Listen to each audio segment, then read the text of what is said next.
so we have 4 items on the agenda. The first item is a review of the proposed 2021 budget calendar, which is set to be adopted on the board by the board later this evening. Right. It's modeled after the calendar we adopted last year, just with the dates updated.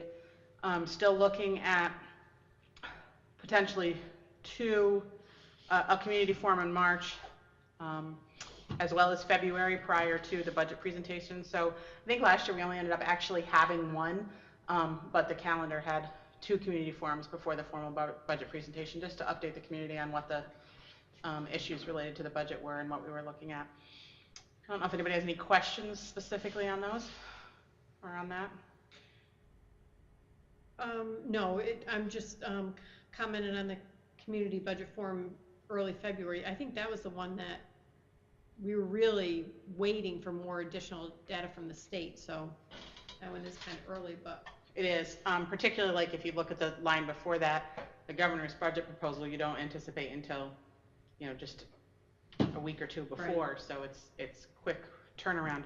If I recall, at that one last year, we looked at a lot of historical information as opposed to, not so much information as it related to this year's right. budget specifically. Right. I mean, historically, it's nice to give the community lots of opportunity to discuss the budget and to come in. At the same time, historically, they're not attended or very lightly attended. So if the board did want to consider having one of those as opposed to 2, that could be discussed as well. I think in light of the unknowns of the current year and the implications of the current process, keeping both of them on the calendar may be a very good idea initially. Yeah, right? I think so too. Yeah. Because we could use that first one even as, a status impact, what we're hearing, what we know. I mean, who knows where we'll be at that time? Seems like it's a long ways away. It's going to be here tomorrow. It seems like it's a long ways away. Right. All right. I apologize that on some of these spreadsheets the print is kind of small. I maybe could have printed them on legal paper, but the next spreadsheet projects 2 things. The top numbers are just projecting our cash balances at the end of each month. You'll see July, August, and September have actual figures, where October through June are estimated. So as we proceed through the year, I can update each of these, the months as they're completed, to update actual information. So you'll see that July and August, where we had very low cash balances, that's remedied itself at the end of September due to collection of property taxes, which is going well, and we've collected, I would say, the bulk of the warrant. I do not anticipate that we'll have any issues with cash unless and until there truly is a 20% aid reduction. And at that point, I anticipate that if we continued with expenditures as planned, we may run into a cash issue at the end of June. So both of these charts, both the cash on the top and then the revenue and expenditure, because sometimes our cash doesn't go in and out at on the same schedule that we record our revenues and expenses. So both of these charts assume a 20% aid reduction. The second chart just shows you the revenues and expenditures, and it shows you basically if we went all the way through the year with it and had a 20% aid reduction, but continued our planned expenditures with no further interventions beyond those we've already made, we would be looking at roughly a $2 million deficit at this point. So that just shows you, as we get closer and have more actual months results, that we need to address that depending on how solid an aid reduction becomes. It's difficult because that's still somewhat unknown at this point. And our aid comes in quarterly? No, it's I would say we get some most every month. There's some months where it's quite a bit higher. September was a fairly high month. December is a high month. March is a high month, and then some more at the June. But there's it dribbles in throughout the year. Okay. Different types of aid at different times. So what we hoped to show, or attempted to show, is that worst case scenario. And one of the things that we did, and Meg and I have talked about this, and would say a little bit uncomfortable with, the 20% reduction that we haven't had from the last two that they've released. It's not necessarily written in stone anywhere. We know with the state government and the governor, it's not necessarily ever written in stone, as we know. But could it result in, as Meg has asked me many times, we're taking, right now, we're reflecting our actuals as actuals, okay? So our 20%, it's done 2,064,000, where before it was 2,004,000, whatever the case may be. There's nothing to say that come March, when you've got a higher level of revenue anticipation, that they couldn't all of a sudden take a bigger chunk to balance out the year as a 20% across the board. So without having that promise in writing or guarantee that we're done, we're gonna flow this way as what they have said, 20% held each one, but it still makes you a little bit uncomfortable without having that guarantee, if that makes sense. But we have to function somehow within reasonableness to I'm still hopeful that a stimulus will come through, and that the stimulus will, as I've mentioned before, will identify that the state gets the stimulus linked to education as long as they leave the education budgets intact. If that happens, then it's kind of pushed off, and you got to look at what are we going to have a cliff or not going to have a cliff or whatever it is, but at least our year is protected and we can move forward. Still with being very fiscally responsible, knowing what could be coming, but at least our year is sound. Right. So I'm still hopeful.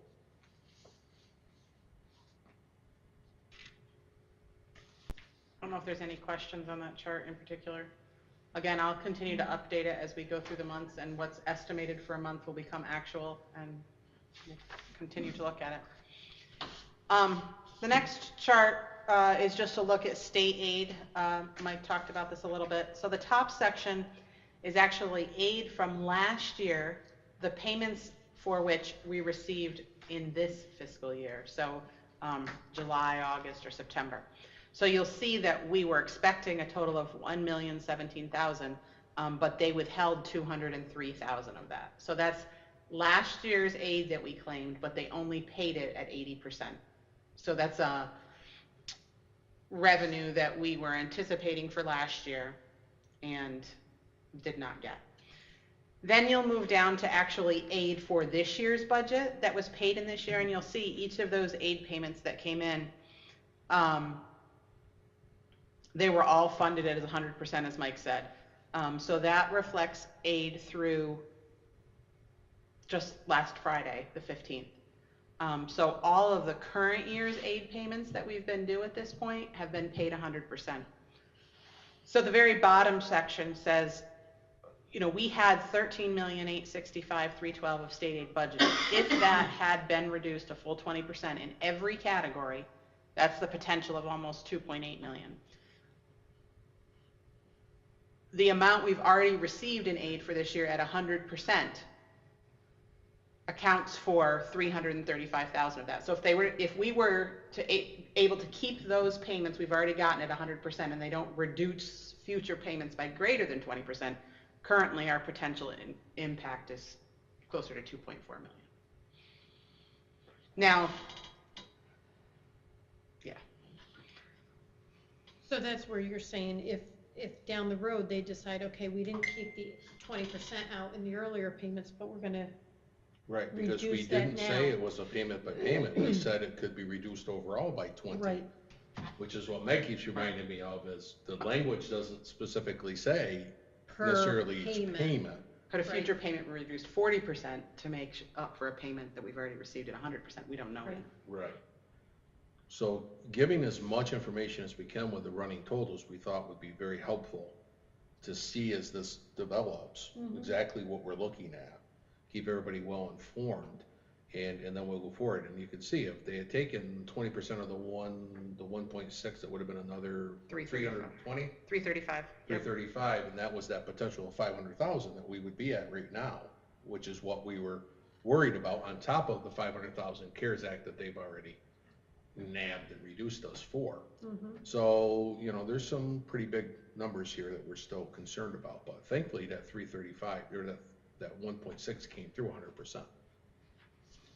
It's a big chunk of money there that, and hopefully future, they don't move beyond the 20. Right. When did, the payment for the 1920, when did we receive that, where they took the 20% out? It varied. I know the BOCES aid one was very early September. It was like sometime before the 10th of September. I can't remember if it was the 1st or the 5th, but it was Right. very early September. The other excess cost aid was definitely in August, and I'm not sure if UPK was July or August. Have to look. But there again, that's most districts' push, is that if we had our aid figures, foreseeable aid figures, you know, 1 year, 2 years down the road, we could better budget. Yeah. You know, kind of like our union contracts, you know, if we can go into a 2-3 year contract, it's easier to budget, and then you can adjust that across the board. It's But so this is- challenging because right. they give us projected numbers in December, and we build our budget off of that. Mm-hmm. But then our actual aid, a lot of it is based on what our expenditures this year were the prior year, like transportation aid. So we've built our budget off the December projection. It's not until the following December, and we're halfway through the year, that they actually say, okay, here's what your expenses were last year, so here's now what we think your aid for this year that you're now halfway through is going to be. Yep. And I'm concerned about things like transportation aid, Yep. because that's based on last year's expenditures, which were very different because we were remote for March, April, May, Yep. June. Right. And if the mileage for running the food, They've said it's No, we- non-aidable. it's not aidable. Aidable miles. Go figure. Mhm. You're And gonna FEMA's do saying this. they won't cover them either. Right, you're gonna do this, you're gonna provide, you know, the meals, which we were happy to do, but by the way, you're not gonna get any reimbursement for that. But yet, if school was in session, you would get reimbursed. Absolutely. It makes no sense. Absolutely. And oh, by the way, we're gonna cap the amount that you can save to be able to offset the yo-yo effect of the state aid. Right, we're doing to right, you. right. That's the other part that's absolutely insane, Technically, school is still in session. right? Right, school's still in session. Absolutely, it never stopped. No. Never stop. Continue instruction. Yes. Continuity of instruction. That's what I'm trying to say. Wow. Okay. FEMA's pushing back on a lot of expenses that I'm trying to claim too, saying, no, that's not direct response to COVID, that's increased operating costs. Yeah. Things we had to do to operate because of the situation that COVID created. They're saying, well, that's, you know, okay, so if you're sanitizing, that's direct defense against COVID, but if you're putting up a plexiglass barrier, that's increased operating costs. But yet, if you did not do that, you could not function because of what the governor was passing Right. down, so. Yeah, it's Yep. a frustrating process for sure. Yeah. To open office space, you had to have sneeze guards. Well, put Yeah. sneeze guards in. Yeah. Unfunded mandates everywhere. So again, I'll continue to update that sheet as we go through the year and receive more aid payments. The last piece in your packet is just a narrative that starts to talk about the process that Dr. McDonald and I have gone through, you know, looking at scenarios of how we could adjust operations if necessary to address a reduction in state aid. And basically, we're working on identifying tiered scenarios. The tiers are set up that the first tier has the least impact on students and their education, and as you move through the tiers, it would have more of an impact on them. Obviously, we want to take the actions first that we can that has the least direct impact on our students and how they're currently receiving their education. So tier 1 are some things that we've talked about that we've already done. We've gone through different departmental budgets and asked department heads to look at their budgets and say, you know, how much could we set aside that you feel you could not spend this year if we were just operating, you know, if we're just operating with what we need. And we've identified over $250,000 in those categories that we've, I think some of them are actually on tonight's board agenda to be approved, but in the budget transfers, you see that we're moving money out of some budgets and setting it aside. So we're not doing anything different with that money, but we're taking it out so the department heads aren't seeing it as available. Right.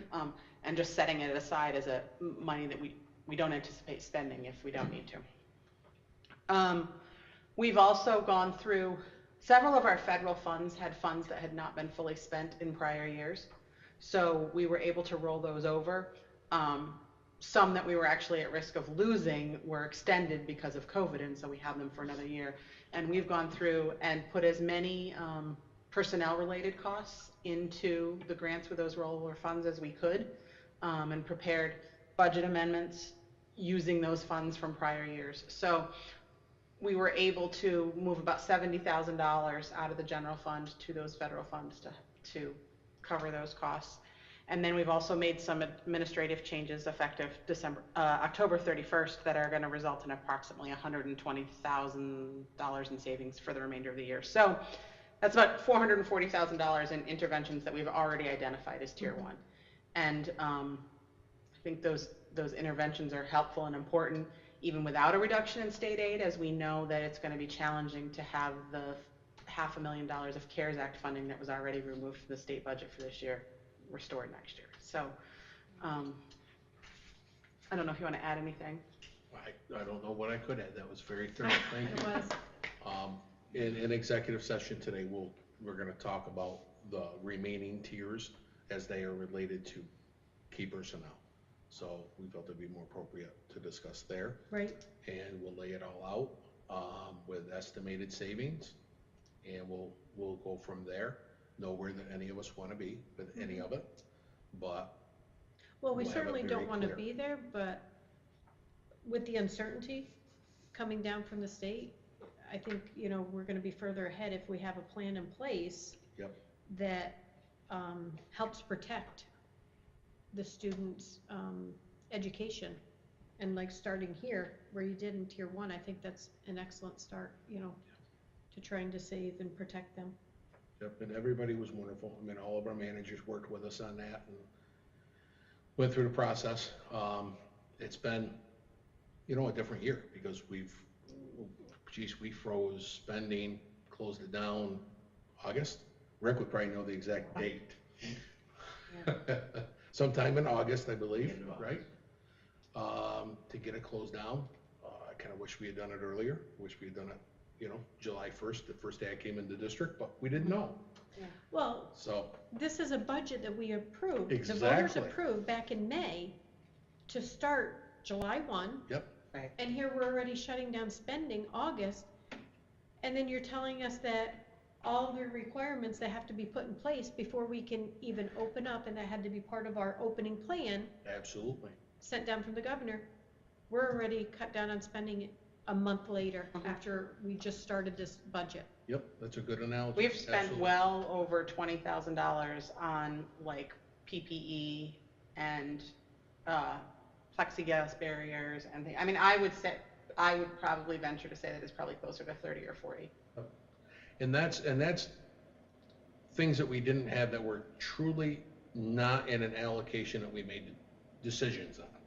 That's not even the decisions that we made in flipping of processes of strategic yearly stuff for technology and different things that we were doing that way. If you add that all up, it gets, you know, and not that we had that, but we flipped the processes and the plan of the district over time to get it all in place now. It's, yeah, that you're right. That doesn't count any of the technology expense. It's more like mostly building related stuff. Well, thankfully, Rick, you were ahead of the game with the Chromebooks. And it We kind of were, pushed us out a little bit quicker than what we anticipated. But think of the districts that didn't have any of that in place. But we had a 4-year plan to roll out the 6th grade, and we took that 4-year plan and made it a 1-year plan. Thanks to, you know, Megan and Dr. Down. But yes, we were well ahead, but we still had to make some big budget changes. Right. and thankfully it's held, and hopefully, you know, anytime you do that, you make assumptions and hope that you're not going to have any big technology expense or anything of that nature that's going to hit that you would have had money allocated to handle, that you've now put up front with decisions you made that you weren't going to make. Right. So hopefully the year continues and goes smooth and we don't have any type of issues. It's equipment, it's kids using equipment. So, yeah, we'll see what happens. Right. Wow. Well, thank you. You're welcome, that's all I had. I don't know if there's any questions or anything else you want to chat about, but that's what I had. We did get printed copies of the final audit report. I don't know if maybe it makes sense to just throw something in a Friday letter or something. If any board members are interested in a printed copy, we can get them one. I think they probably sent me quite a few, or whatever the best way is to communicate that if anybody would like them. I don't want to Right, inundate them with more paper, but if anybody wants a copy, we do have them. good. Okay. All right, That's all we had. that's it. Thank you. Thank you, Meg. You're welcome. Yes, thank you. Gosh, I think that's We off? Yep. Thank you, sir. just crazy.